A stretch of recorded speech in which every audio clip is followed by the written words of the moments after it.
everybody, welcome. I am so happy to have you here with me today as we are going to be talking about goats. Most people, even goat people, don't know about the mini concept in the breeds of different goats. So come on in, we're going to meet some of the girls and we'll take it from there. So come on into the dairy, the milking parlor. It's not super clean, sorry about that. So here we are with some of our lovely ladies, and these are our mini Lamanchas. Well, some of them. We have too many of them, but here's some of them today that volunteered to be in this video. We have So Delicious, we have Luna, we have Angel, and we have PB&J. And they're really fun little girls, and we appreciate their services, and we call it the Fair Trade Act, where we will give them some goodies, a little treat, and they will give us some wonderful milk. So come on with me and I will show you a little bit about how we do that. We have our most wonderful volunteers helping this morning, well, every morning, let me just say. We have Hallie and we have Brenda, and we even have Davey here too, and they help with the milking process. That can be quite an adventure, one of our many adventures here. So these girls are not in full milk, so it's not about the others today. They've got babies on them, but we just wanted you to see what we did around here. They are much smaller. These guys are much smaller than their counterparts that are standard or commercial sized. What we do to get the mini concept, and why would we even want the mini concept, is we wanted a hardier goat. We wanted to come back down to a homestead, more of even a prepping type goat, where what if there wasn't any grain and there was much less food?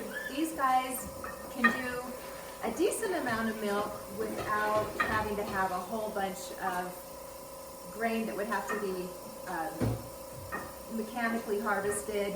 You know, what if there wasn't gas? I mean, I know I'm going out on a limb here, but they're just much more hardy. They're not going to need quite as intensive feeding program, although goats, any kind of goat, does take a lot more than some of the other species that I've worked with. But for the most part, they're just a little bit hardier. They're going to have, their feed efficiency ratio is going to give us a little bit more milk for the amount of food that they're getting. And if worst came to worst, these little guys could go and forage off of trees and bushes, and well, actually, of course they do eat grass, but grass is actually their least favorite thing to eat. But they will eat it if there's nothing else, like a prize rose bush isn't sitting in the middle waiting for them. Fruit trees. They love fruit trees, unfortunately. When the fruit trees get older, it's not a problem, but I've gone through a lot of very young fruit trees. Anyway, so again, with the mini concept, you have the Nigerian dwarf side, and then you have the standard bigger girls, or even the commercial girls. And you take those, it could get complicated, well, sort of, where there's different generations within that, but just for the sake of you breed them, and you eventually end up with a mini counterpart of the standard breed. And there's lots of different standard breeds that now have mini counterparts. And it has been our experience that we get the best of both worlds. Usually, sometimes there's something that gets thrown in there that we don't like, but we get the hardiness of the Nigerian dwarf, and then we get the more milkability of the standard and the more volume of the standard. They kind of meet in the middle. I mean, no, these girls aren't going to give us 2 gallons a day, but on a homestead milking several goats, you know, we're so busy, we don't have time to make a lot of cheese, so it serves our purposes. It's also the quality of milk is more like a Nigerian dwarf, and that it's got the higher butter fat and components to it. Again, the mini size, as I'm getting older and with kids, you know, it's easier for my shoulders to handle, it's easier for a child to handle.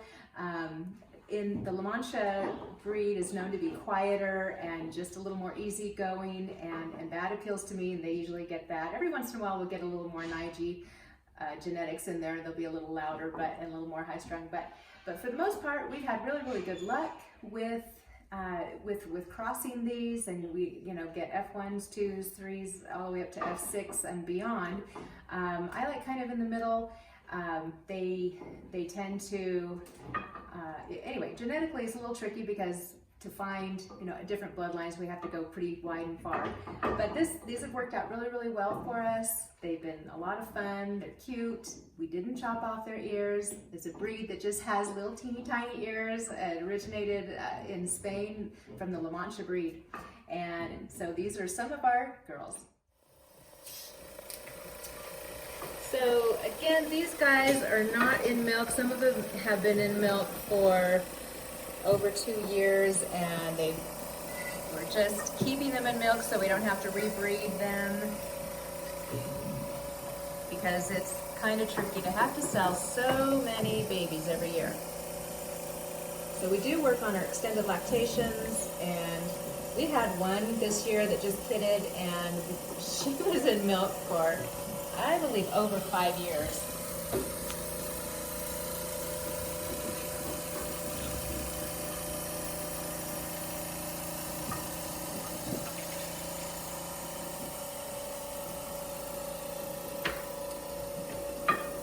They like this little system. It's a little different than what normally, and her baby actually has just been turned out with her, so she's just not going to have anything. But these are the Ultimate Easy milking systems, and they're wonderful. A little different in that they don't have a pulsator, but we have never had a problem. We've been using them for years now, and I don't know. I don't know what to tell you, because I know in theory it doesn't.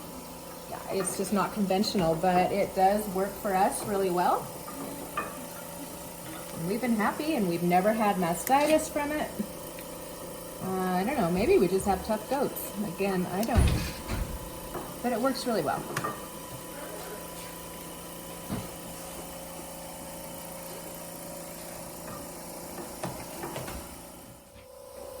So it has been said, I've heard it say, that with the mini breed, you get 2/3 the milk on half the feed of the bigger counterpart. So that's just something to take into consideration. I think it can definitely vary from there, because within the mini breed you can get small, medium, and large goats. So just taking that with a grain of salt, but that's just a general rule of thumb that we found. So at one point we were going to be a commercial dairy, but we're going a little too many directions. So we scratched that idea for now. So we know in our milking, if somebody is milking that's legitimately dairy, we know that we are not doing exactly how we would do if we were doing commercial dairy style. So no worries, this is going to babies. We're this milk here, so it's okay. Okay, so the main takeaway from this segment is we've introduced the Mini Mancha breed, or Mini Lamancha breed, and they are from the standard breed mixed down with a certain percentage of Nigerian dwarf. That gives me more volume in milking, more hand milkability, a better orifice. It gives me the better temperament, I think, of the Lamancha, scaled down just a little bit in size and hardiness from the Nigerian dwarf. And for our purposes right now, we need that's what we need, as far as we don't need hundreds of gallons of milk every day. We just need a little bit of milk every day, and they're very consistent, and their extended lactation has been pretty good. We've been working on that as well. So that's just a little bit today about the Mini Lamancha breed and why we have chosen that.